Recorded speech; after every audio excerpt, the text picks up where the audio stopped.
주님은 일하십니다. 우리가 이 사실을 믿으시기를 원합니다. 주님은 우리의 삶에 개입하시고 우리의 삶을 이끄십니다. 사울은 예상치 못했던 빛을 경험했어요.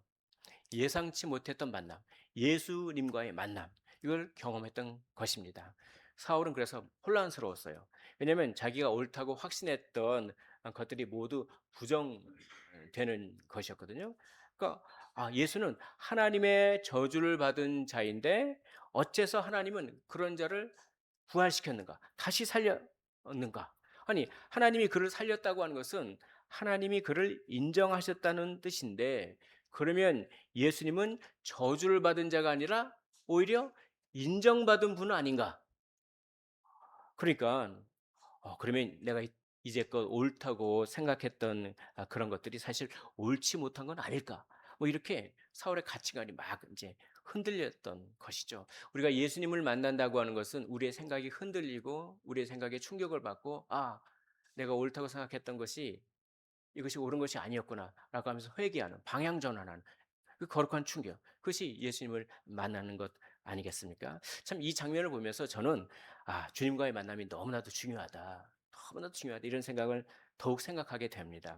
만일 사울이 예수님을 안 만났으면 자기가 옳다고 생각한 대로 그대로 행동했을 거 아니에요. 그러면은 하나님 앞에서 그 결과 얼마나 큰 심판을 감당해야 됐을까요? 근데 예수님 만나서 생각이 바뀌고 믿음이 들어가니까 이제는 심판이 아니라 상급이죠.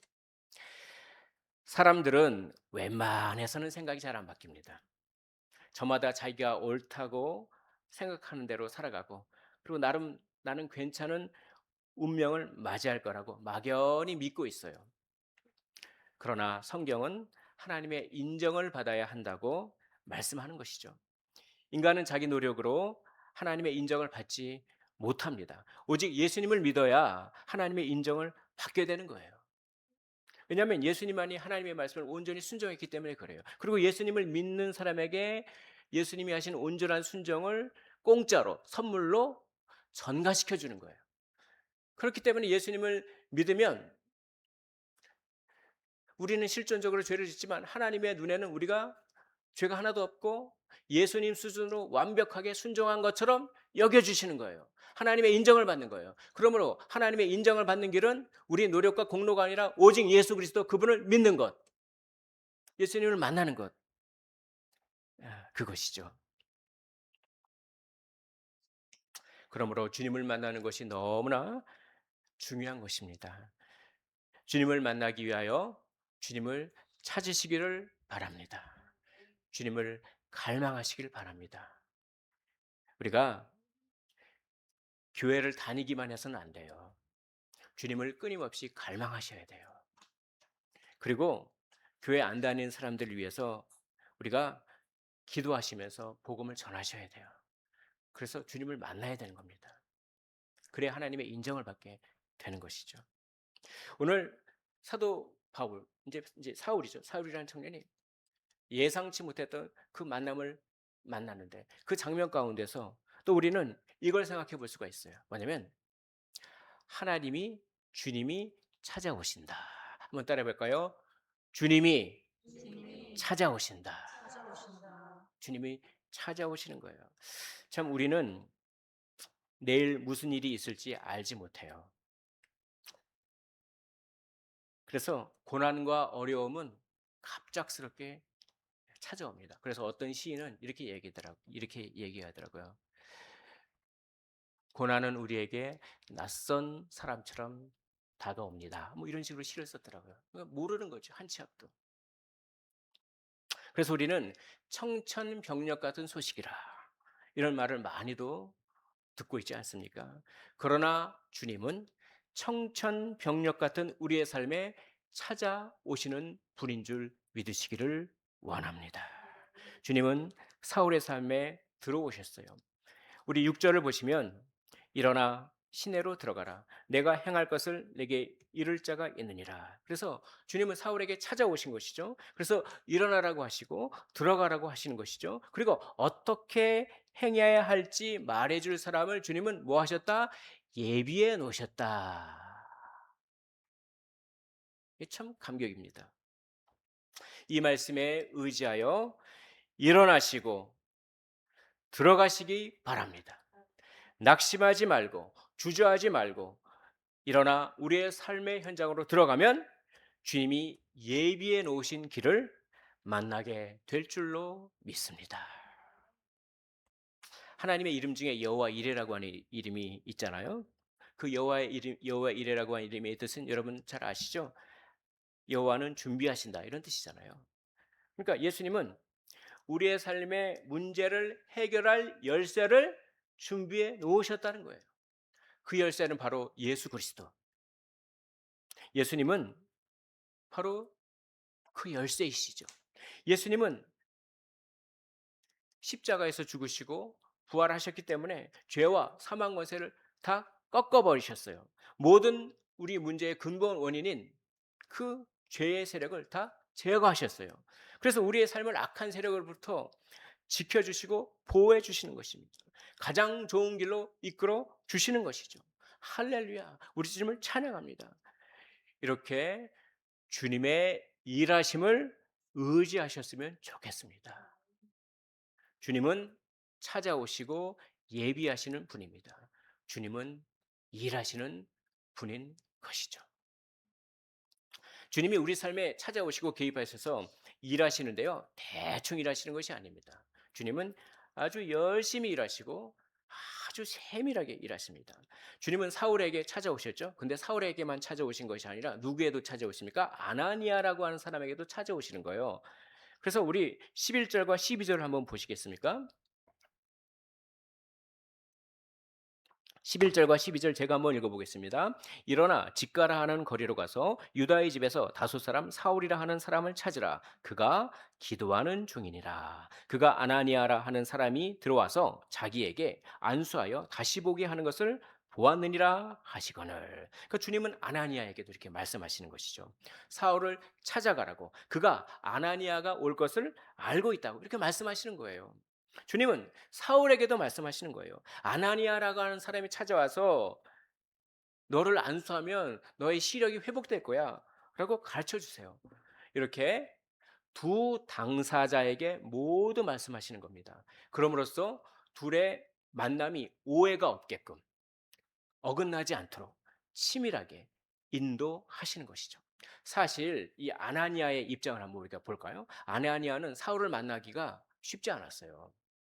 되게 꺼려질 수 있었어요. 왜냐하면 사울이 예수 믿는 성도들을 다 박해하고 있다는 사실을 알고 있는데, 그렇죠? 그러니까 사울을 만나는 걸 좀 꺼려했고 또 두려움이 있고 염려가 생겼을 수도 있어요. 만약 내가 사울을 만났다가 사울이 또 갑자기 나를 잡아서 죽이면 어떡하지? 뭐 이런 거죠. 사울도 마찬가지였을 거예요. 사울은 예수님을 만났긴 했는데 아직 예수님에 대한 믿음이 뿌리내리기 전이죠. 그리고 예수님에 대한 그 생각이 채 정리되기도 아마 전이었을 거예요. 근데 생전 처음 보는 사람이 그것도 자기가 가장 싫어했던 예수의 제자라고 하는 사람이 자기에게 와서 안수를 한다? 그러니까 그 만남에 대해서 아마 좀 거부감이 생기지 않았을까요? 그리고 당황스러워했을 겁니다. 음. 주님은 이런 사정을 다 아시는 것이죠. 주님은 우리의 사정을 다 아시는 분인 줄 믿으시기를 원합니다. 그래서 이 사정을 다 아시고 두 사람에게 모두 찾아와서 말씀하심으로써 둘의 마음을 막 만져주시는 거예요. 아나니에게는 사울을 찾아가야 한다는 마음을 강화시키는 거죠. 내가 사울에게 네가 온다고 다 말해놨으니까 걱정하지 말고 가라는 거예요. 또 사울에게는 아나니아라고 하는 사람이 자기를 찾아 오는데 당황하지 말라고 그리고 그를 기다리라고 이렇게 다 말해주는 것이죠. 주님은 부지런히 소통하셨습니다. 이게 보니까 소통이 참 중요하더라고요. 소통하지 않으면 문제가 생겨요. 소통은 그, 세심하게 우리가 말을 해야 되고 표현해야 되잖아요. 근데 어떻게 하느냐? 세심하게 살펴서 부드럽게 표현을 해야 되는 것이죠. 우리 권투 선수가 유명한 권투 선수가 있지 않습니까? 유명한 권투 선수가 이런 유명 말을 했는데 여러분도 아마 들어보셨던 말씀인 것 같아요. 그러니까 권투를 하는데 나비처럼 날아서 벌처럼 쏜다. 근데 우리가 말을 할 때 마치 권투 경기 하듯이 말을 해요. 나비처럼 날아서 막 벌처럼 막 쏴버리고 탁 쏴서. 그러면 안 되고 세심하게 마음을 살펴서 부드럽게 말한다. 요게 소통의 원리입니다. 우리 한번 따라해 볼까요? 세심하게 살펴서 세심하게 살펴서 부드럽게 말하자. 부드럽게 말하자. 그러면 돼요. 나비처럼 날아서 벌처럼 쏘시면 안 됩니다. 그럼 싸움 나요. 세심하게 살펴서 부드럽게 표현하는. 알아서 해주겠지. 알아서 해주겠지. 난 기다리기만 하고 알아서 해주겠지. 그렇게 알아서 해주기를 기다리기만 하면은요, 실망만 더 쌓일 수 있어요. 소통은 중요해요. 소통은 일종의 용기예요. 또 소통하기 위해서는 부지런해야 되고요. 끈기가 있어야 돼요. 주님은 둘의 만남을 성사시키기 위하여 두 당사자를 찾아다니시는 수고를 마다하지 않으셨습니다. 주님은 귀찮아하지 않으셨어요. 주님은 부지런히 일하셨어요. 세밀하게 일하셨어요. 주님은 작은 일에 충성하셨어요. 주님은 우리의 사정을 다 아시고 그 사정에 딱 알맞게 일하시는 분이십니다. 정말 이 사실을 제가 이렇게 설교 준비하면서 묵상할 때 이게 너무나도 위로가 되는 것 같아요. 내 사정을 주님은 다 아시고 내 사정에 딱 알맞게 일하신다. 참 위로가 돼요. 사람은 겉으로만 보면 잘 몰라요. 어떤 때는 오해도 잘해요. 왜 저렇게 행동하지? 왜 저렇게 말하지? 근데 사정을 들어보면 알게 돼요. 이해를 하게 돼요. 이해하면 사랑이 생겨요. 사랑이 되어져 가요. 그러니까 사정을 아는 게 그렇게 중요해요.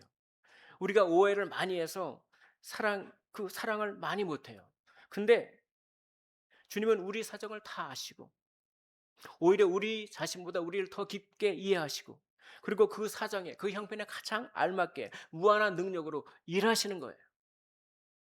그러니 걱정 안 하셔도 돼요. 주님이 일하고 계시잖아요. 남들 따라하지 마세요. 남들 걱정한다고 따라할 필요가 없어요.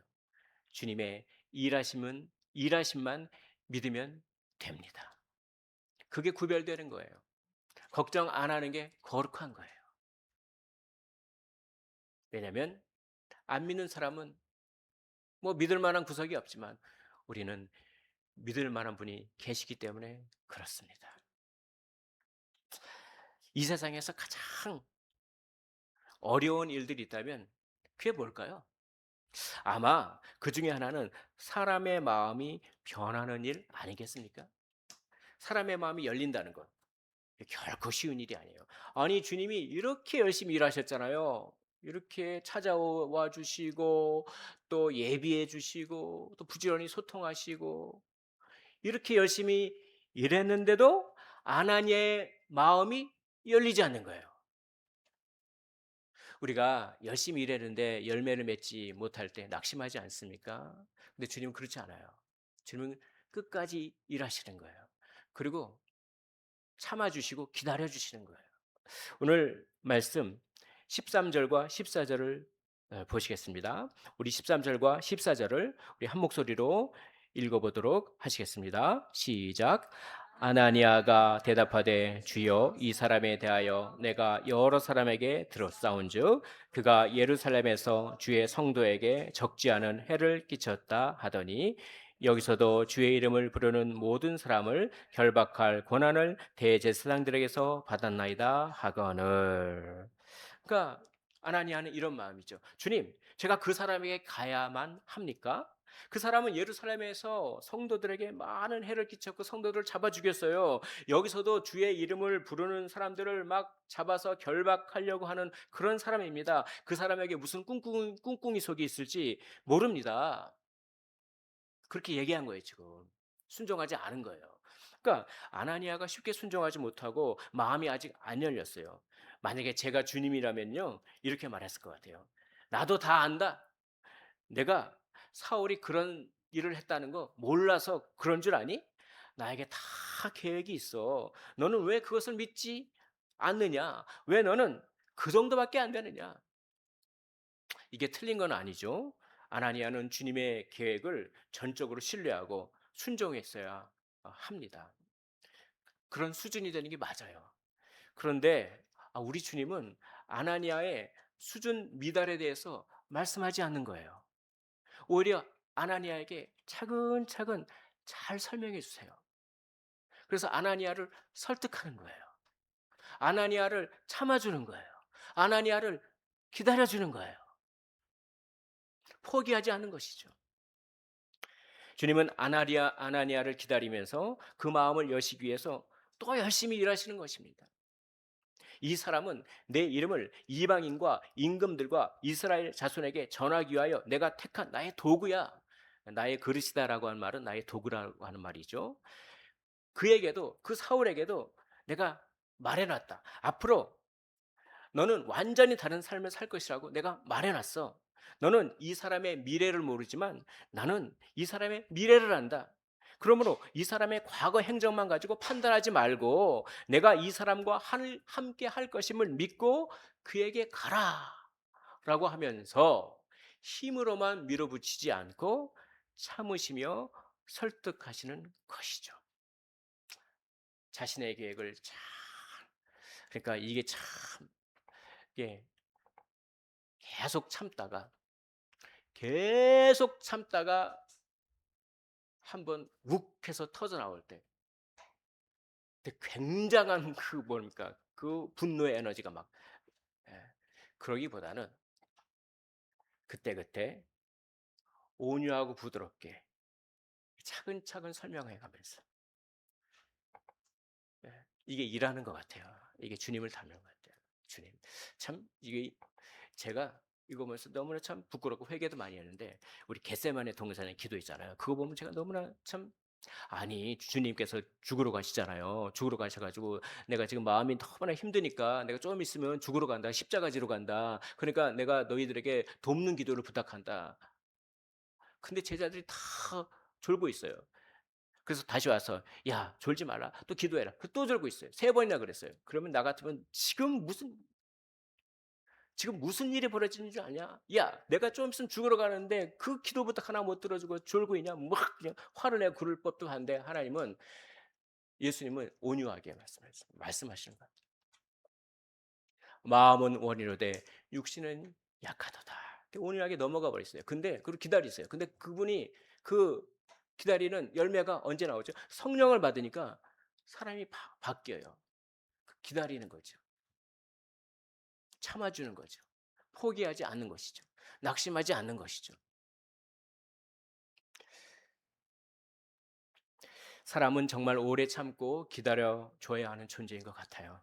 사람을 사랑한다고 하는 것은 사람을 기다려주는 것과 다르지 않습니다. 우리 주님은 아나니아의 연약함 때문에 낙심하지 않으셨습니다. 아나니아를 포기하지 않으시면서 참으셨어요. 사울에 대한 주님을 차근차근 말씀해 주시면서 아나니아를 설득하고 있는 이 모습이 저에게 큰 울림을 줬습니다. 온 우주의 왕이신 주님이 힘으로 밀어붙이면 되지 않습니까? 너 내 말 안 들으면 혼나. 그런데 그렇게 안 하시는 것이죠. 왜냐? 우리를 사랑해서 그래요. 우리가 자원하는 마음으로 하나님을 사랑하시길 원하셔서 그 자원하는 마음이 들 때까지 기다리시는 거예요. 참으시는 거예요. 그래서 시간이 많이 걸려요. 희생의 값을 치러야 돼요. 사람 하나 변하려면은 많은 시간과 희생이 부어져야 돼요. 자식도 마찬가지예요. 배우자나 가족도 마찬가지예요. 모든 사람이 다 그래요. 그래야 하나님께 온전히 영광이 돌려지는 것입니다. 주님은 십자가에서 자기를 온전히 내어주는 희생을 하셨습니다. 그리고 우리를 기다리셨어요. 포기하지 않으시고 일하셨어요. 그러니 우리가 예수 믿고 회개할 때 주님은 얼마나 기뻐하실까요? 크게 기뻐하시는 것이죠. 사람의 수준과 기대치를 정해놓고 그것에 미치지 못했을 때 왜 이거밖에 안 되는 거야 라고 했던 모습. 사랑은 오래 참을 뿐 아니라 온유하게 참는 것인데 사람을 온유하게 참아주고 온유하게 기다려주지 못했던 시간들. 사람 때문에 힘들다고 하지만 정작 힘들게 하는 것은 그 사람이라기보다는 그 사람에 대한 나의 해석은 아니었는지, 제가 돌아보게 되었습니다. 주님이 눈을 고쳐주시기를 기도하시기 바랍니다. 눈이 치료되면요, 평안과 자유가 넘쳐나요. 영적 세계를 볼 수 있기 때문에 그렇습니다. 낙심하지 않으시고 온유하게 참으시면서 끝까지 최선을 다하셨던 예수님의 그 사랑의 눈으로 사람을 바라보게 해달라고 간구하시길 원합니다. 18절을 보시면 이런 표현이 나옵니다. 18절을 한번 보시겠습니까? 18절을 보면은 눈에서 비늘 같은 것이 벗어져. 눈에서 비늘 같은 것이 벗어져. 이 말씀이요, 몇 번이고 되뇌어지는 거예요. 제 마음에 막 울려 퍼진 거예요. 제가 다가왔어요. 그래서 이렇게 기도했습니다. 주님, 제 눈에 비늘같이 같은 것이 벗어져 제 눈이 고침받게 하옵소서. 사울은 자기 안에 빠져 있었어요. 그래서 영적인 눈이 멍들어 버렸어요. 병들어 버렸어요. 그래서 자기 눈에 성이 차지 않는 사람들에게 폭력을 가했습니다. 예수 믿는 사람을 박해했던 거죠. 그러나 그런 사울을 오래 참으시고 때가 차기까지 기다려 있었던 주님께서 마침내 사울을 찾아오시고 만나 주셨을 때, 그리고 사울과 아나니아가 주님의 말씀을 순종했을 때, 만남과 순종을 통해서 무엇이 일어납니까? 치료가 일어나는 것입니다. 육적인 치료가 일어나고 영적인 치료가 일어나는 것입니다. 우리 17절부터 19절을 보시겠습니다. 보시면 아나니아가 떠나 그 집에 들어가서 그에게 안수하여 이르되, 형제 사울아, 주 곧 내가 오는 길에서 나타내셨던 예수께서 나를 보내어 너로 다시 보게 하시고 성령으로 충만하게 하신다 하니, 즉시 사울의 눈에서 비늘 같은 것이 벗어져 다시 보게 된지라. 일어나 세례를 받고 음식을 먹음에 강건하여 지니라. 사울이 다메섹에 있는 지자들과 함께 며칠 있을세. 아멘. 할렐루야. 우리 주님은 우리를 위해 일하시는 분이십니다. 우리를 치료하시고 우리를 강건하게 하시는 분이십니다. 오늘 주님이 일하시는 다양한 모습을 보았습니다. 주님은 어떤 모습으로 일하십니까? 찾아와 주십니다. 예비해 주십니다. 우리 형편에 딱 알맞게 일하십니다. 그리고 포기하지 않으시고 끝까지 일하십니다. 찾아와 주시고 예비해 주시고 사정을 다하시고 포기하지 않으시는 예수님이 우리와 함께 계시는 줄로 믿으시기를 원합니다. 사랑하는 성도 여러분, 그러므로 우리가 해야 할 일이 있습니다. 첫째, 주님의 일하심을 믿으시기 바랍니다. 주님을 찾고 갈망하십시오. 주님의 일하심을 믿고 아나니아는 사울에게 찾아갔고, 주님의 일하심을 믿고 사울은 아나니아를 맞이한 결과 치료와 회복이 일어나는 것입니다. 영적으로 육적으로 강건케 되는 역사가 일어나는 것입니다. 두려워하지 마시고 믿기만 하시기 바랍니다. 그러기 위해 자기 안에 빠져 있지 않도록 눈을 고쳐 주시기를 기도하시기 바랍니다. 둘째, 모든 염려를 맡기시기를 원합니다. 주님의 일하심을 믿는다면 모든 염려를 맡길 수 있습니다. 베드로전서 5장 7절 말씀. 너희 염려를 다 주께 맡기라. 이는 그가 너희를 돌보심이라. 아멘. 그리고 마지막으로 셋째, 일어나시고 들어가시기 바랍니다. 주님이 일하심으로 우리도 일하는 것입니다. 주저앉지 마시고 일어나셔서 삶의 현장으로 들어가시면 나를 향한 주님의 일하심을 구체적으로 보게 되는 것입니다. 우리는 거룩한 구경꾼이 되는 것이죠. 그러므로 주님이 우리 삶에 들어오셨듯이 우리도 회복케 하시는 복음의 감동을 들고 삶의 현장으로 들어가시기 바랍니다. 오늘 우리 설교 제목이 뭐죠? 사울과 아나니아 사이에서. 이게 설교 제목입니다. 사울과 아나니아 사이에서 주님은 일하셨습니다. 마찬가지로 그 주님이 사람과 사람 사이에서, 우리의 모든 상황들 사이에서 일하고 계십니다. 우리를 포기하지 않으시고 우리를 위해 기꺼이 목숨을 버리신 우리 주님께서 우리를 회복하시고 강건하게 하실 줄 믿으시기를 원합니다.